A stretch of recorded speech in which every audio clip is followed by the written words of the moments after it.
Welcome to the Subjective Professor podcast, where we reject coercion and hypocrisy.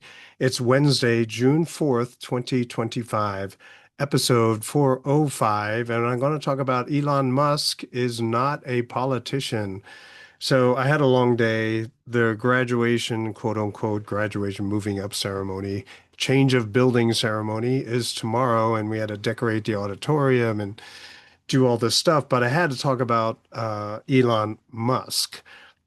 So he's been tweeting a lot of stuff, and just read a couple of them for you if you haven't seen them, although pretty much everyone has been talking about it, so I'd be surprised if you didn't know. But here's my take on it. I'm sorry, but I just can't stand it anymore. This massive, outrageous, pork-filled congressional spending bill is a disgusting abomination. Shame on those who voted for it. You know you did wrong. You know it. And another tweet, he says, call your senator, call your congressman. Bankrupting America is not okay. Kill the bill. And he takes the side of Thomas Massie and Rand Paul. And he's done lots of other things. But I just want to make it a short episode since I have to also finish writing my speech for tomorrow. But this is after he campaigned for Trump. I mean, think about the run up to the election. He was all in for Donald Trump. He was dancing on stage for him. He recruited voters. He had registration rallies. He had contests, right? He had raffles offering $1 million to someone who was newly registered to vote for Trump. And I think it was like $1 million every day until the election. That was like $30 million or something like that. He probably had private meetings with Donald Trump. There were probably promises made between each other, whatever. And there was a lot of hope. And then right away, DOGE gets working and he's revealing all this fraud. And we're like, okay, do the Pentagon next, do the Federal Reserve. I mean, there was all this excitement, right? And then came the betrayal, right?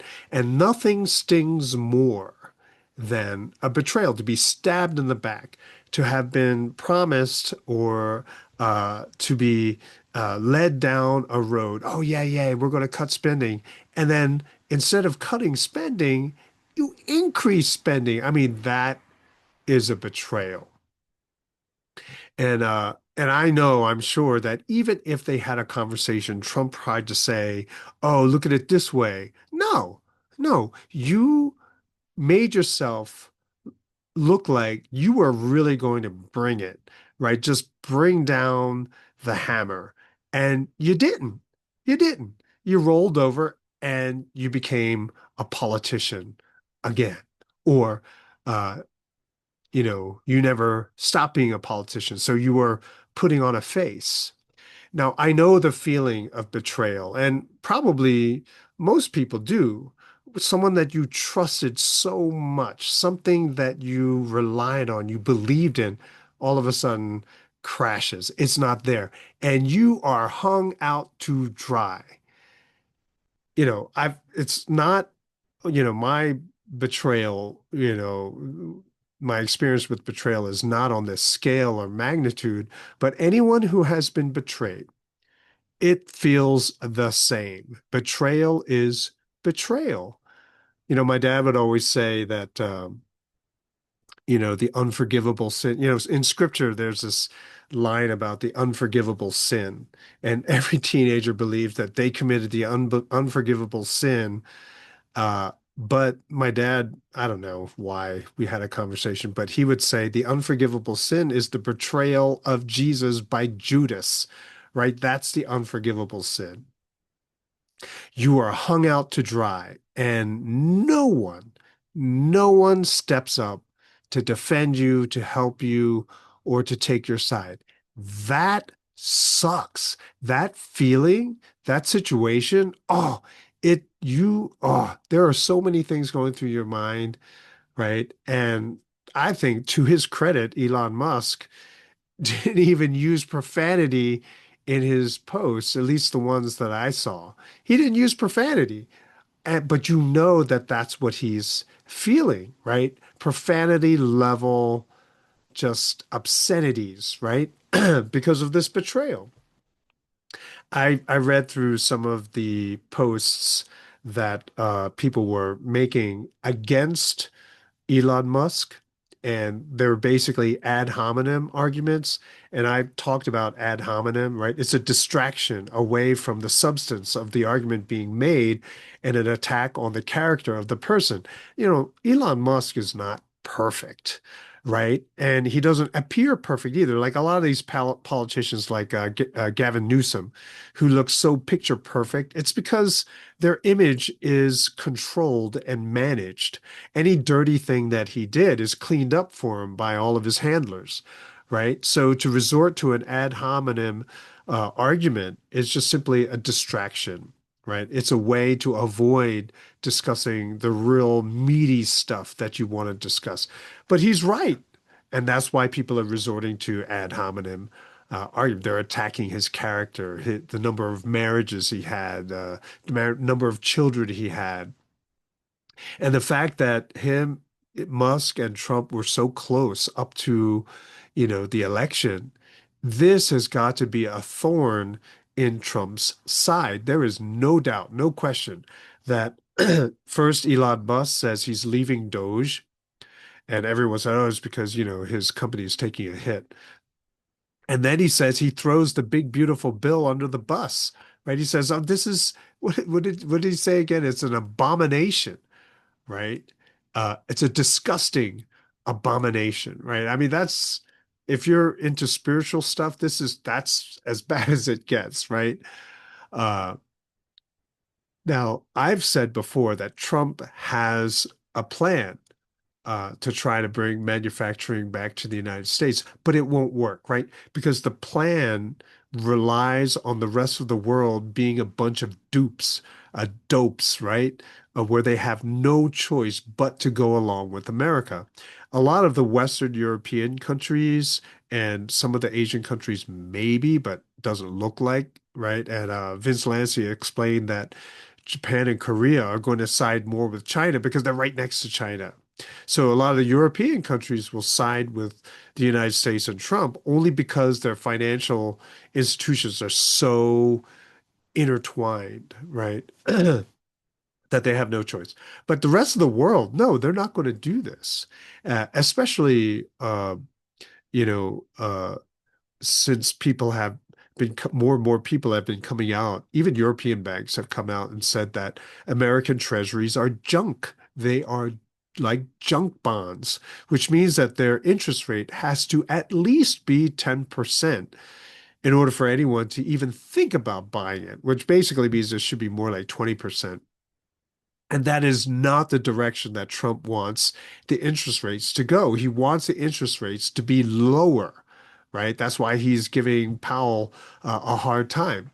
And so even China, for all of its economic woes, right, is proceeding with the BRICS bank, the BRICS system, using gold, like remonetizing gold, backing the yuan with gold, and at the same time, American treasuries are looking more like junk. At the same time, America is trying to bully more countries into buying more treasuries by bullying them. It's just so crazy, right? And then once countries buy the treasuries, then they use that as leverage against those countries. I mean, what kind of dysfunctional, abusive relationship is that? It's just like the worst possible kind of relationship. And the fact that Trump just talks out of his butt so much, and that's supposed to be a negotiating tool? No, it just makes other people feel really badly. They don't want to talk to him. And so people are beginning to say the secret out loud. Now, keep in mind that a lot of entities were required by law to buy treasuries because they were supposed to be ultra super safe, right? Pension plans, banks. But now they have unrealized losses like Silicon Valley Bank, which went bankrupt a couple of years ago. That's what happened. They tried to cash in their treasuries, but they couldn't get, you know, face value for them. And so they were bankrupt. That's pretty much all of the banks in the United States. And even though we're on such shaky ground, Trump is, acting like, he's King Kong. It's just really weird. More and more countries are openly dumping treasuries. Before it used to be you do it through third party, entities, so to keep it on the down low that you're dumping treasuries. Now more and more countries are doing it openly, and no one wants to buy new ones. So we have, serious issues here, and the United States still thinks they can bully other people around. This is just so crazy. And just as a footnote, keeping in mind too that militarily speaking, we're way behind. We don't have hypersonic missiles, right? Even the Houthis are able to pierce the defenses of an aircraft carrier to make it have to make these sharp turns. And so, multi-million dollar jets are rolling off of the deck. I mean, this is just so crazy.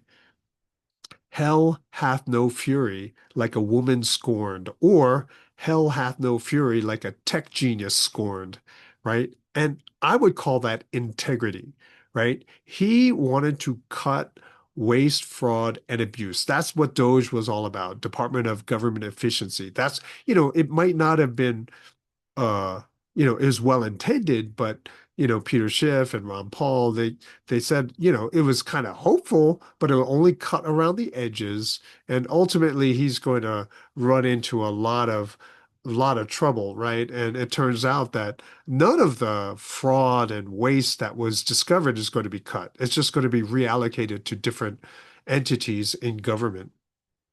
So I call it integrity when it comes to cutting waste, fraud, and abuse. But people are calling him a sociopath, a hypocrite.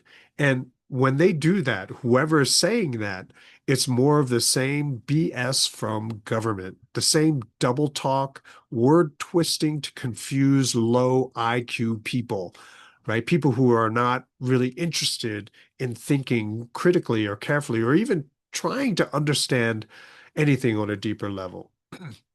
And so the corruption is going to continue. It's evidence of just how deep it is, right? So you see all of this corruption that is revealed by Elon Musk, and it just continues like nothing happened. It's so crazy. And he's calling for, kicking out all of the people who voted for the bill. Of course they should be kicked out.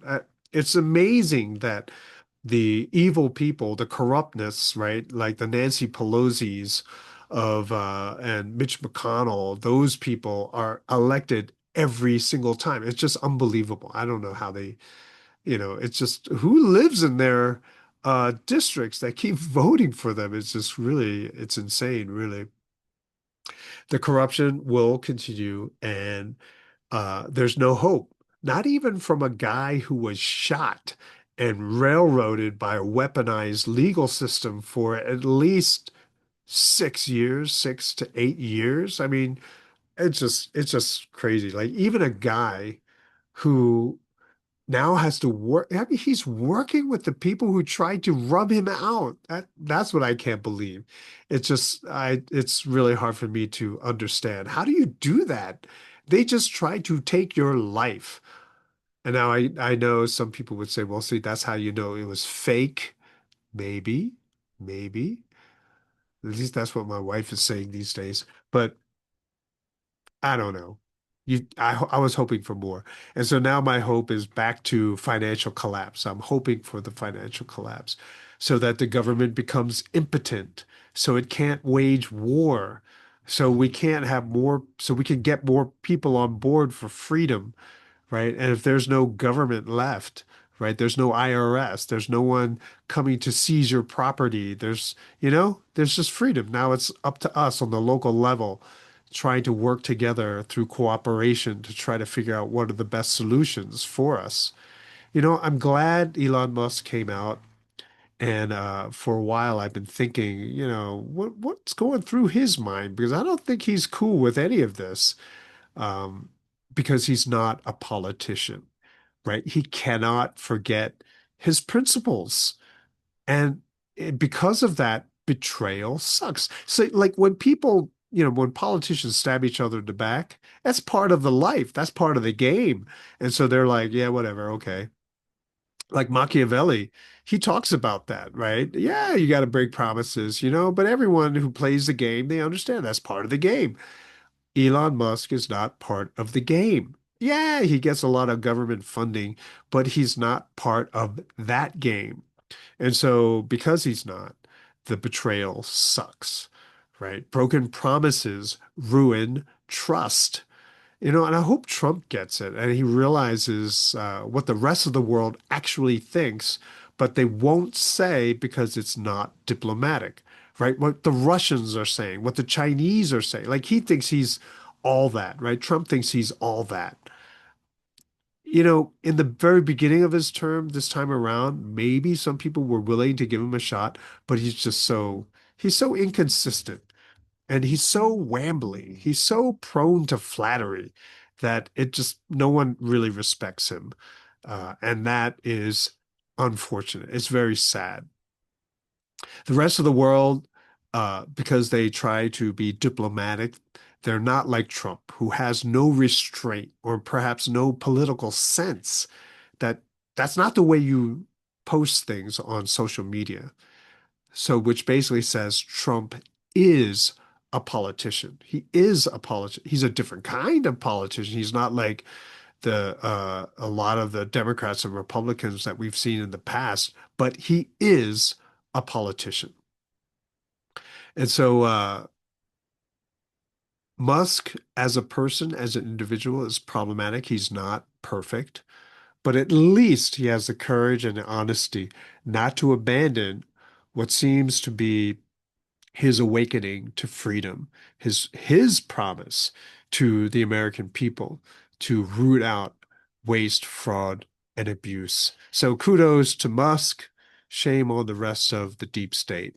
And that's it for this episode. Don't lose hope in freedom, and I'll talk to you next time.